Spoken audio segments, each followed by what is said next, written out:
Hey Smite fans, welcome back to another SPL prediction video. This time we're going in for week 7. Last week, you can see right off the bat here, last week was not as successful as I'd have hoped. A lot of the teams showing that they used this bye week that they were given to practice really hard, and some other teams actually showing that they might not have practiced as hard as they needed to. And as we go through this week, I will be talking about that a little bit more, but as it is, let's go ahead and get right into the matchups with the first game of Eager versus Allegiance. Now, for this game, it is a very important thing to note that Allegiance, their entire strategy so far has seemed to be let Matty Pocket carry. And most of the games we've seen Matty Pocket be successful in the solo lane, he has come out ahead and helped his team win. Now, in all these other games more recently where we've seen Matty Pocket getting kind of shut down, they have not been able to kind of work together. Even with Mr. Makey now in the duo lane for more shot calling, better things to help Oceans out, we are still stuck in a position where Divios is the Eager solo laner, and I have no doubts in my mind that Divios is going to be able to outplay Matty Pocket. Matty Pocket might be able to get some good engagements out of that, but in the grand scheme of the game, Divios is going to be taking that. Eager mainly having that, DJ Pernick is not necessarily the best jungler in the league right now, but he's still a great player. You have a Roar, you have the best, you have Zapman, and if they let the best get Scylla, or pretty much anybody he's comfortable with, it's going to be game over. Allegiance not really having anybody that Eager has to worry about, maybe Lasses, but Incon hasn't been too strong lately. Oceans is a good player, but against Zapman, I just don't think he has much of a chance. I'm going to go ahead and give that one 2-0 to Eager. Coming in for Soar versus the Randozos. Soar having a rough start to the split, finalizing themselves into it, but Randozos actually having a pretty strong end to the split. But even though you can look at the last week, Soar versus Randozos was one of the first games we saw, and while I think the Randozos are finally starting to kind of catch their stride, getting themselves into a position where they will be more likely to take games, be more likely to take objectives, and kind of get wins during the game, I don't think they have what it takes to kill Soar off here. I don't think Soar is going to be able to drop 2 games to Randozos because Soar has just been playing a little bit too well compared to the Randozos. The Randozos still sitting at 2-14.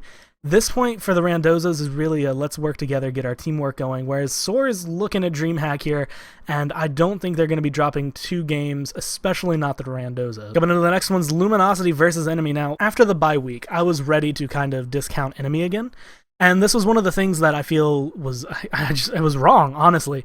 When it comes down to it, Pain Defiant is single-handedly one of the best shot callers, and after the interview with Chaos we heard last week, where he said that if Pain makes a call, they do it. Bad call or good call, they do it. That alone makes me understand that Enemy is going to be successful as long as Pain can make the right calls, and Pain doesn't often make a wrong call, whereas Luminosity, they have been working out. They did pick up Scary D last week, and it did seem to work out for them.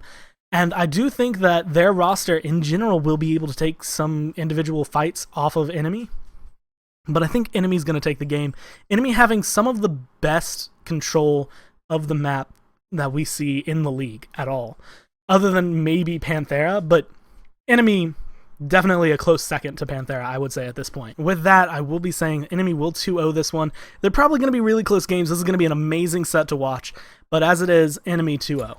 And the next up will be Dignitas versus Leftovers. Now, I have the European standings on my second monitor. You can't see it here, but one of the things that I think is very important to note is not just their scores, how it's 7-9, 6-8. They are 5th and 6th place. I'm sorry, 4th and 5th place here at the current standing right now. Now, 4th and 5th place doesn't seem great. Obviously, they want to be in the top 3 to go to DreamHack, but for both of these teams, this has been a very rewarding split in building their teamwork, building it, and honestly, Leftovers has been showing themselves a lot stronger lately than they were before that. Dignitas, definitely not the top, but they're definitely in the middle of the pack, exactly where they are right now, and they have potential to take down Paradigm after we saw how they were playing last week, but with this, I think Leftovers has gotten strong enough that Dignitas isn't going to be able to take 2 games, and I don't think Leftovers is strong enough to take 2 games off of Dignitas. I do believe this one's going to be a split. Both of the teams, honestly, still sitting in the middle of the pack area, and both being a really good competition for each other in this scenario. For Paradigm versus Cringe Crew, now, any other week had you asked me Paradigm versus Cringe Crew, I probably would have given it to Paradigm. After watching how they played last week, I don't know what happened to the Paradigm that I was watching in the first 5 weeks of the split, but they were not there. Their players will admit they were not there. Everybody who watched the games will say, yeah, that wasn't them. Cringe Crew, on the other hand, coming out very strong lately. And not just like oh, hey, yeah, they're playing against like leftovers. They're playing against Hungry for More and, you know, other Fnatic for that. Like, they're not playing against bottom of the rung teams. They've done really well against the top tier. They are the only ones who have taken a game off of Panthera. And with that, compared to how Paradigm was playing last week, I absolutely believe this is going to be a 2-0 for Cringe Crew. If Paradigm has been practicing their asses off by this point, which I assume they will be because last week was atrocious, this will probably be a 1-1 split, but as it stands, I think Cringe Crew is going to win. Following up the next one, we're actually looking at pretty much the bottoms of the rung here. Fnatic at the bottom of the EU standing right now. Hungry for More sitting at 6th. They're not quite at the bottom, but neither one really being strong, except the fact that Hungry for More has been showing up. They played phenomenally last week, and while I was saying Paradigm, who they went up against in the first matchup, was kind of slipping, the second match, they still showed how strong they were when they went up against Dignitas. They took 3 games and they're out of the 4 that they played, whereas Fnatic has kind of been rolling over, I want to say, for the other teams. I did put some FP on the line for them last week, but as it stands, after watching them play, they don't play collaboratively as a team, whereas Hungry for More has definitely come together, and I think this one's going to be a 2-0 in favor of Hungry for More. And then coming up next would be Panthera versus Torpedo Gaming. Panthera obviously being number 1 in the world right now, just single-handedly. I'm the only team I think might have a chance against them. Really would be Enemy. Cringe Crew may be able to replicate one game, but in a best of 5 set, I would think Enemy's the only one who might be strong enough to take down Panthera. Maybe Soar if things go their way, but when it comes down to Torpedo, who even with the swap they did, putting Moex into the solo lane and Game Hunter, pushing him into the ADC role, I just do not see Torpedo being able to do anything about this. Even in the last few games when they've been doing slightly better, they've been playing a little bit stronger. Panthera is Panthera, and like I've said, they are a raid boss, and there is not much that Torpedo can do here. Panthera is going to take that in an easy 2-0. So for Cringe Crew versus Dignitas, while they have been showing a lot of effort lately, they've been playing a little bit better. They've been climbing the rungs of the ladder. They're sitting at 4th place right now. And with Paradigm playing the way that they did last week, it won't be too surprising to see them maybe sneak into that 3rd place spot. But as it stands for right now, against the number 2 Cringe Crew, I don't think Dignitas is going to have too much of a chance, really. Cringe Crew has altogether been playing as a team. They play really well together. Axios has actually proven himself to be a very good fit. Repicas has been showing himself to be excited about this jungle change, getting the speed buff back. I think that they are going to be scrimming a lot. I think they've been practicing a lot. And I think this team is really hungry to get to the top. They know they can't really beat Panthera often, but they do know that they went 1-1 with them the last time they played, and I think that's kind of where they're sitting, that's what they want to do. We will get to see that matchup again in week 10, but until then, just knowing there was a 1-1 split, Cringe Crew being a really strong team, I'm going to give them 2-0. Now for Envy versus Denial, so last week I was prepared to give Envy pretty much 2-0s all around, mainly because from what they had said in their scrims, they were doing amazingly with the role swaps. They were playing phenomenally. They were winning everything. They were doing great. But they seem to have a lack of direction. In the last few games we watched them play, they would run in one at a time to just die. In these games, they were dropping objectives. They weren't even... It didn't even seem like they were ready to make the calls. And whoever was shot calling for them was never really leading them to the same place. They did end up picking up a game against the Randozos, but they went 1-1 with them. And when Randozos, even though they've been improving at the bottom of the rung, take a game off of you, and this was the same for Luminosity, that's kind of a wake-up call. Now, I do believe they're going to be practicing. I do believe that the change with the speed buff might change a little bit of this. But as it stands, with the way they played last week, I don't think Denial is going to have any trouble. I think Denial is going to be able to 2-0 this very easily. Coming in for Soar versus Allegiance. Now, this one, Allegiance, like I said, they have been playing relatively well. In fact, they've been doing a sight near better than some of the other teams. But like I said earlier, it's all kind of on the back of Matty Pocket. They have to ride him to victory. And with the way Soar has been gaming, in fact, just bringing it down to Baskin nonetheless, I don't think that Soar is going to even let Allegiance kind of shine through here. I don't think we're going to be seeing much out of Allegiance in these 2 games. I think that's what we're going to see here is a little bit of resistance from Allegiance. They will be able to make plays. They do tend to make good calls, But when it comes down to it, Soar's just been playing much better. Hungry for More versus Torpedo, this is going to be a very interesting match. Both of these teams have been kind of rising up. Torpedo, having switched Game Hunter into the ADC lane, has actually, or the ADC role, has actually been helping them a lot in the gameplay, kind of controlling the map around. And we did see that Torpedo has kind of been on the rise. They haven't been winning greatly. They're still sitting at 5-11. But it's about the same win-loss as Hungry for More at the 6-10. When it comes down to it, these two teams, you kind of just have to look mainly towards the rosters. We see Hungry for More kind of lately, their roster looks like they've been practicing a lot. Mana-like, proving himself, somebody I had never really heard of before I saw him play last week, and he proved himself very strong as he came out, and honestly, for me, was kind of the MVP, helping set up his team. A lot of supports don't get the love that they should here, but Mana-like definitely running that.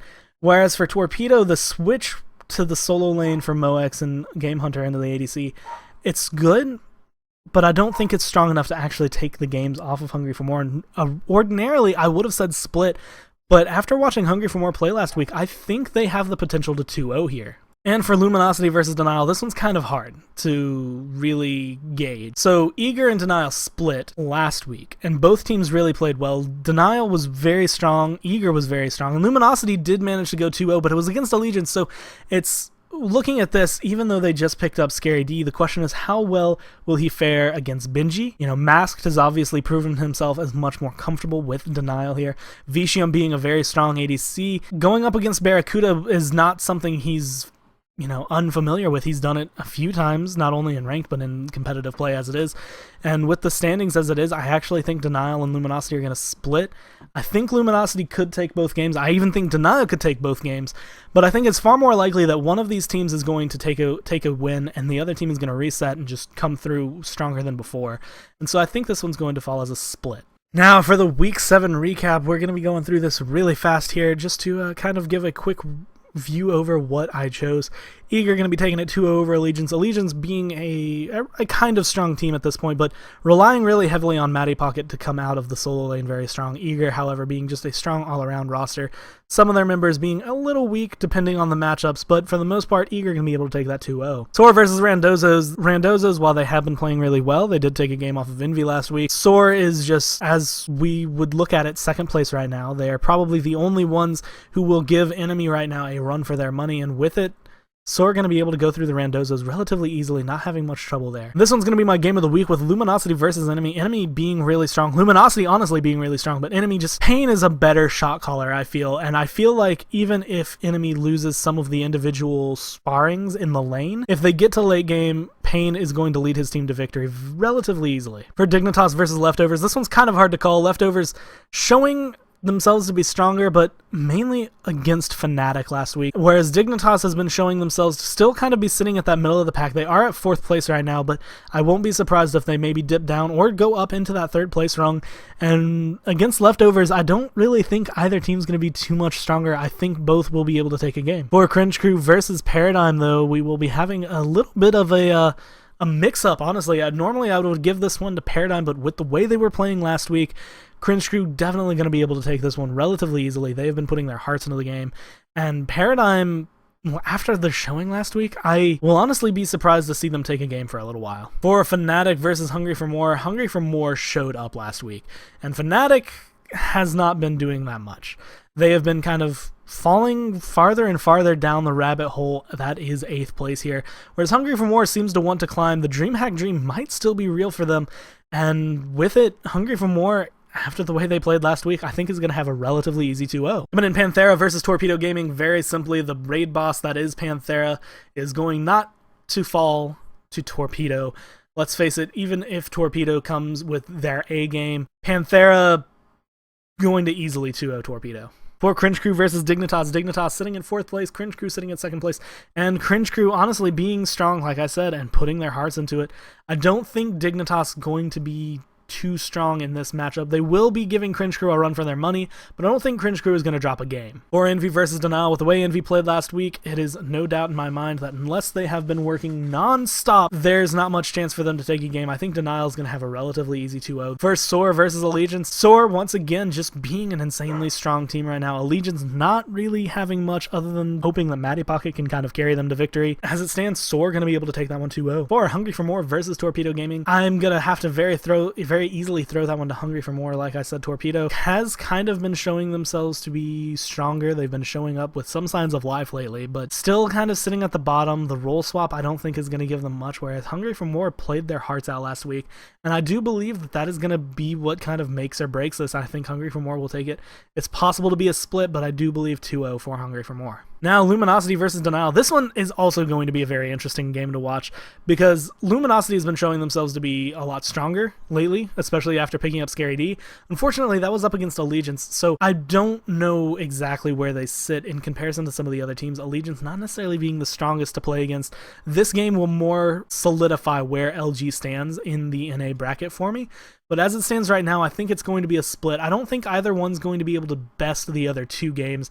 I think what's going to happen is one team will win the first game, and whoever wins or whoever loses is going to come back with a vengeance for the second game. With that, guys, hopefully you guys are exactly as excited as I am for these matches. I think a lot of these are actually going to be very fun to watch.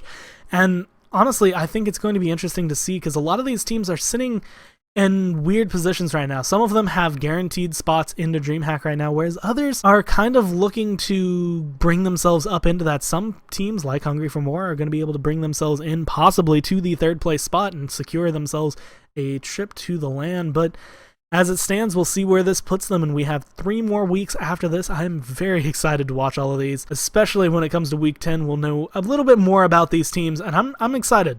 I'm very excited.